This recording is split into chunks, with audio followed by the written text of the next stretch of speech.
Tha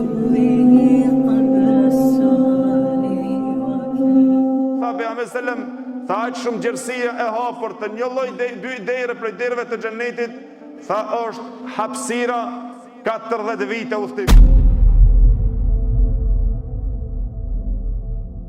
Portat të cilët janë të xhenetit, dallimi 40 vite udhtim.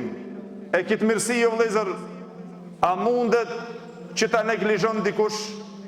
Ai i cili nuk ke interesuar që Allahu xhelle xhelaluhu të i përkushton adhurim, edhe ta veçon Allahun me adhurim, dhe ta njëshmuron Allahun xhelle xhelaluhu me adhurim, a thua ka dash që këtë xhenet Allahu xhelle xhelaluhu që të futet në përdyert e këtij xheneti, edhe se pejgamberi sallallahu alajhi wasallam bëri bej. Edhe ndëgjoni këtë hadith ulëz.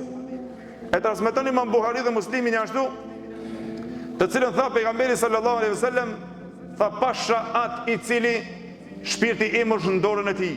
Do të vjen një ditë, tha që do të guzhvohet ajo, edhe do të më ledhen aq shumë, do të jetë guzhva e madhe e njerëzve që do të futen në një ditë në ta.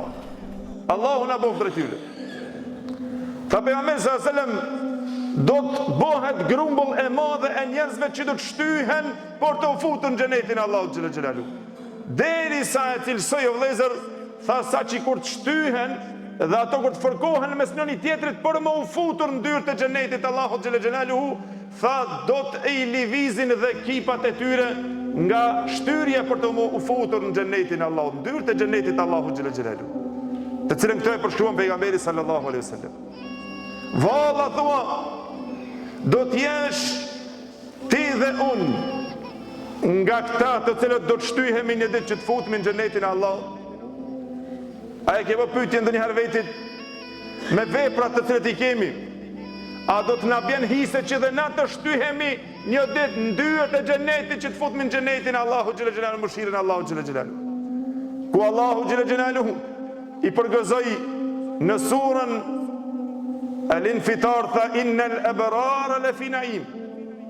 Ta dini mirë bindshëm se punë mirit do të jenë në kënaqësitë Allahut në xhenetet e Allahut xhelle xhelaluhu, ku nëntor rrjedhin lumë.